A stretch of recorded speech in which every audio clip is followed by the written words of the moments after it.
Well, hey, welcome back for week 5 of the spring semester update. I'm glad that you're watching these and following along with us. Some fun stuff that we talked about this week. There's a couple of really cool things I'm excited to share with you. So, to begin, I want to talk about my historical research class, my 3000 level course.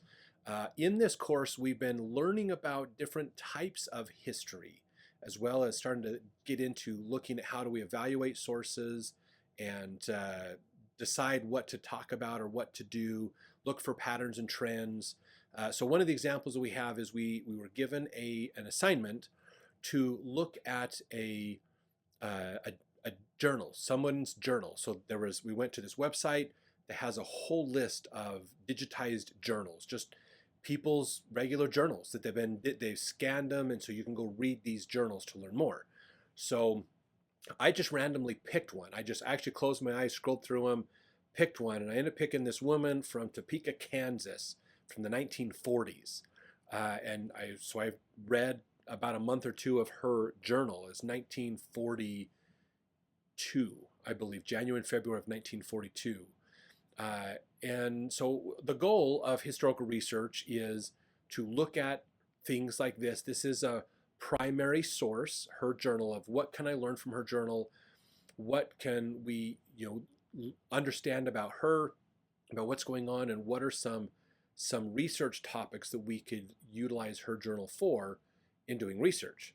So one thing I noticed in her journal is really interesting is she doesn't talk about herself very much in this journal, which seems strange. Is like, if it's your own journal, why don't you talk about yourself? And I've noticed that she spends a ton of time talking about everybody else. So there is a gentleman by the name of Tom that she talks a lot about. She doesn't show her feelings for him, but she talks a lot about him and all the things that he's doing. This is more of Tom's journal than her journal. She's just writing it down. And so it's interesting, like, okay, now you got me thinking, who's Tom? And what is your connection to him? Could he be a brother, maybe, that she's really close to her brother, and so her brother's off doing all these things? It may be, that could be it. Maybe she is, maybe Tom's a love interest for her, and she's hoping one day that he will pop the question. But he can't get a job. We're in the middle of a war. This is 1942, so Pearl Harbor recently happened. America's in the war, so a lot of war changes to the economy and things. Tom's having a hard time finding a job, so maybe she's just waiting for him to find a job and then propose, and then that'll change. We don't know. I haven't gotten that far through her journal to see. We don't have to look at a few weeks at a time. But it's just interesting to look at that and go, oh, why is she not writing about herself? She's not saying, here's what I did today, here's how I feel, and those kinds of things. She's like, here's who stopped by the house today. Here's what Tom did. I got a letter from my aunt, and this is what she said. Or a friend of mine and I went to the movies. Or the only time she uses the word I is if she's doing something. So the most I get in her journal so far about about herself is that she goes once a week to the movies with a friend, and usually about every Thursday night after work she gets her, at least every couple weeks, she gets her hair set. So she goes to the hairdresser, they take care of her hair, and that's the only time I see her doing something by herself, is going to the hairdressers on like a Thursday afternoon or after work, basically. So kind of interesting, to see what's there. Who is this person? What can I learn? What are research topics we can get into? She does talk a bit about the war, talk about some frustration of local people, which would be local to Topeka, Kansas, and other things. So there could be stuff about the war efforts and what was it like in Topeka. We could look at the what is it like to be a young woman in 1942 during the war. She can't go fight, but they're running out of men, so they need more workers, and and so there's a lot of fun things. And so that's part of research, is looking at these sources and trying to understand what are patterns, what are trends we can see, and what are things that we could use for research from this, basically. So some fun stuff that we've been playing with in there as well. Sorry if you can hear my dog in the background. I don't know what he's barking at. Probably some cat walk by the house or something. So My other class, my interfaith class, this week we have focused on this book. I did a video about this book a couple of weeks ago to talk about it. This is a really good book. So the author here, Thich Nhat Hanh, I think I said it right, I hope so. He is a Vietnamese Buddhist monk. He was exiled from his country because of the wars and all the stuff that was going on over there. He's a peace person, so he's trying to promote peace, kind of the Vietnamese version of Gandhi, basically. Some really good stuff. This book is a great one. It's a thin book. It's not a very big one, but this is a compilation of some of his teachings and writings.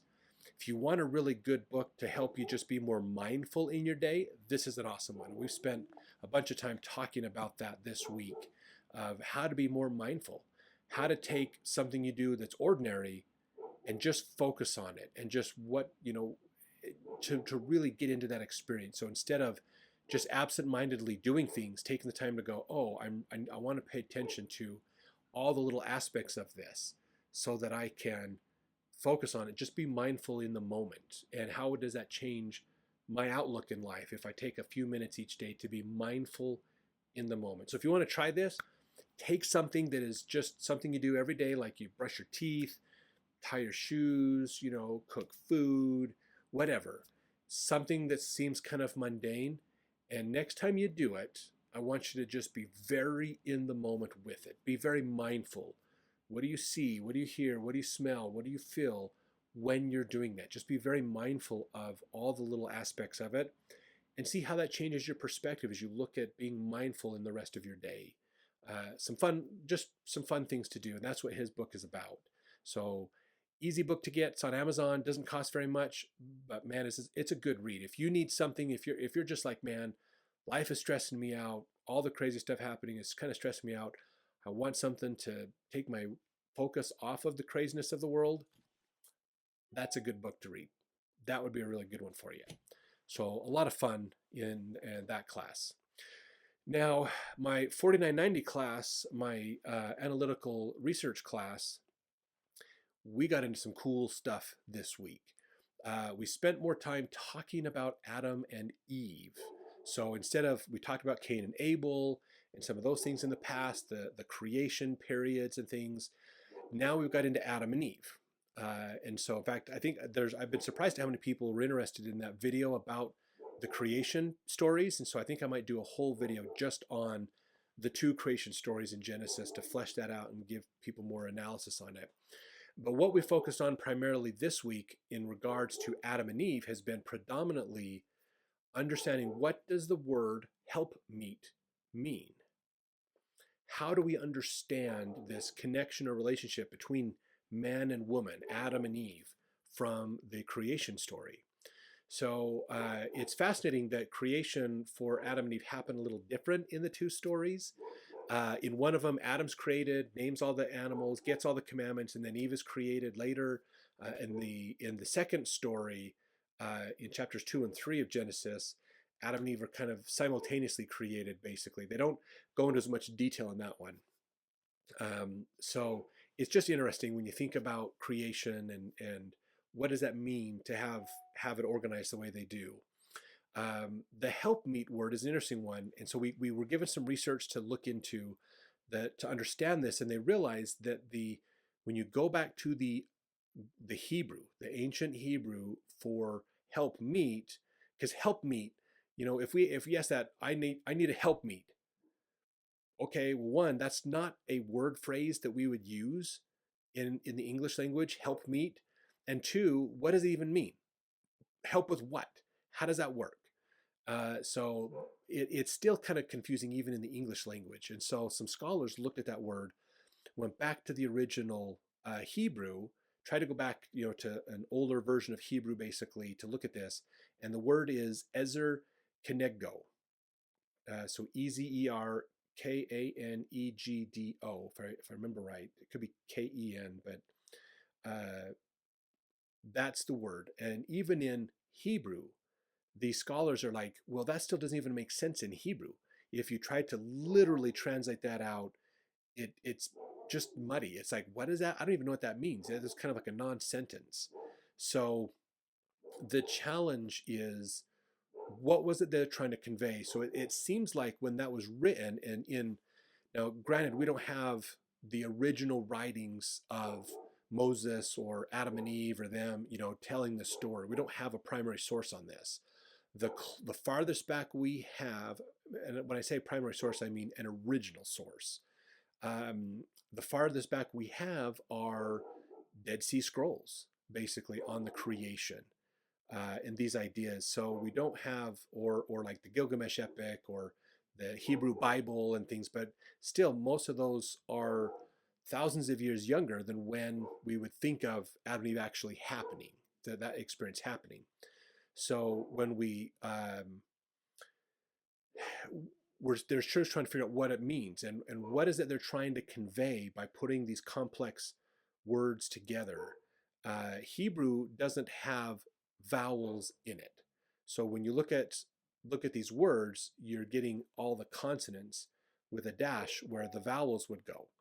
So what's fascinating about this is if you change out the vowels with different vowels, you'll get a different word. So there's like a different cognate of the word, basically. And what does that mean? So one of the scholars we looked at, in fact, she came in to work with us in class, is Rebecca Call, Dr. Rebecca Call. Her dissertation was on the linguistics of helpmeet, basically. It was her whole dissertation. So imagine writing a book about how to analyze the word helpmeet. That's what she did. Really cool dissertation she talked about.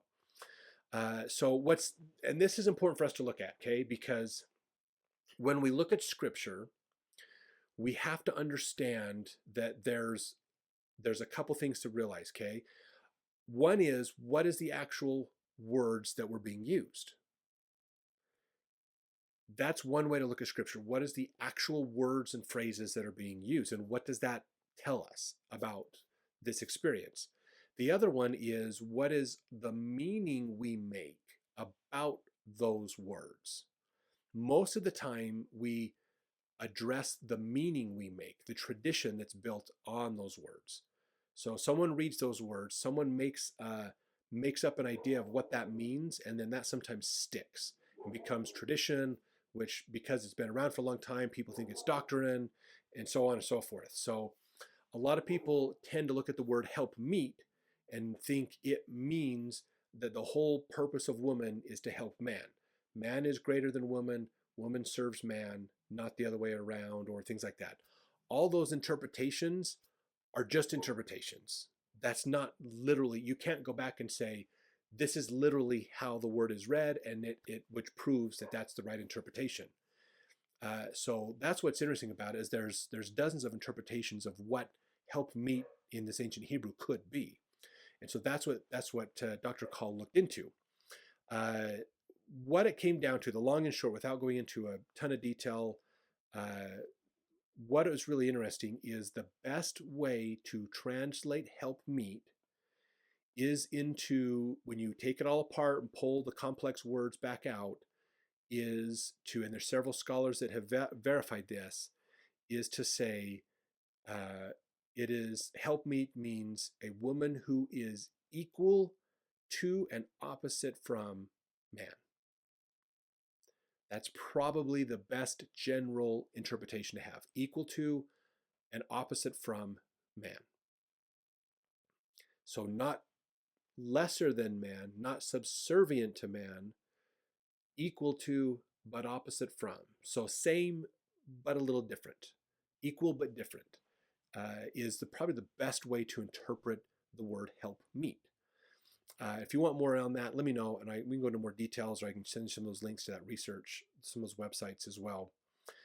What's fascinating in her research too is she got looking at these concepts and what was there and what does that mean and how were these words used, and she realized that these words, the Ezer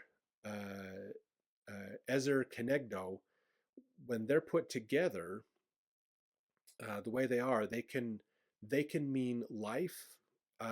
Eve, when you put the word Eve in there as well and relate it, It means life and communication as well, which is kind of a cool idea to think about. She looked at this and said, is there, out of all the versions of Ezer Kenegdo that could be done, can we relate, because a lot of people look at, this idea of men and women, and it's, some people have this idea that Eve partaking of the fruit isn't literally she grabbed a piece of fruit and ate it, but she engaged in sexual activity without Adam, and then later taught that to Adam and worked with him on it, and that's why they left the Garden of Eden, and then her first son was Cain, which came from an evil spirit that she had slept with, and so on. Some people are making these sexual overtones and meanings about it. She can't find in her research, and she looked at like hundreds of versions of how to cognate those words, and it didn't work out. It doesn't match up with the words in Hebrew that would talk about immorality or sexuality. So it has nothing to do with that. In fact, it's interesting, the idea, what she talked about with nakedness. Nakedness is two words in Hebrew, arum and eruha. Arum in the Bible does not refer to sexuality at all. It's talking about not having clothes on, but it doesn't mean any sex or immorality or anything like that. Eruha does mean sex, but it's like it's a negative connotation, basically. But that's not the one that's used in. That's not the version of the word nakedness that is used in the creation story. So arum is the one that's used in the creation story, meaning you have no clothes on, and that's it. There's no more meaning about it. So what? We have no clothes on. So it's interesting to think about this. Adam and Eve were naked in the Garden of Eden and were not ashamed. Maybe they didn't think about sex. Maybe that wasn't something they were aware of. So it's fascinating that after they partook of the fruit and were kicked out, after they partook of the fruit, that's when the concept of sexuality begins for Adam and Eve. Now they're looking at each other going, whoa, we're different. I feel something different now about you, or whatever, and we need to, oh, God's coming. It's going to be embarrassing for him to see us this way. We weren't embarrassed before, but now we are. Now let's cover ourselves with fig leaves. So it's not about sexuality. It's just about moral understanding was what she said. It was really kind of cool to talk about that. So, what it comes down to is the text does not support women being subservient to men. The text does not support women being, even when we think about the whole creation process and what happened, and a lot of times Eve gets this negative connotation because she took the fruit first, that she's the more wicked one, and so man is more higher to God than she is. When you look at the old Hebrew and look at these words that they used back then, none of that can be proven as any meaning that they tried to have in those original documents. There's at least as close to originals as we can get. So what they meant back then was, there is a man, there is a woman, they are equal, even though they're different. Equal doesn't mean they all have the same things. Equal means that they have their needs met, they're okay, they work together on things, and they're okay with that. Not one over the other. Some people even say that sometimes you can translate the Hebrew to make it sound like that the woman is more important than the man. And she says no, it doesn't bear out in her research that you can even say that. So equal is what's there. Men and women are equal. That's what we get. So all these other traditions and interpretations that have been made over the years about inequality aren't supported by the information in the text, basically. So it was really cool. It was really fun to look at her research. There's not a hierarchy there. It's not doing hierarchical stuff. It's equal. They're there. There's man, there's woman. They're different, but they're equal. So something fun to think about and to look at. So if you want to write that down, put a note in your own scriptures to talk about that next time it comes up in Sunday school, go for it. The more we can encourage people. This is Dr. Call's research that she did is quite groundbreaking. Like, no one has gone into the depth of linguistic understanding that she has. And so she's hoping that more people do more research around this to encourage more of that. In fact, she's trying to get her research published right now So you can go onto Amazon or go buy her book and read it and get more of the research. So she's hoping to expand the what's out there on the research around the story of Eve and Adam and all these things. So remember, help meet actually means, when you get back to the ancient Hebrew, a woman who is equal and opposite to man. That's probably the best explanation for that. So put that in your notes so you can use that next time you're in Sunday school and they talk about Genesis. And again, if you have other questions, ask them in the comments, and look forward to answering all those questions. And if you do think, like I said, if you think it'd be great to do a more deep dive, in-depth understanding of the two creation stories in the book of Genesis, I'd be more than happy to. I'm thinking I might do that. So let me know in the comments what you think, and look forward to seeing you next week.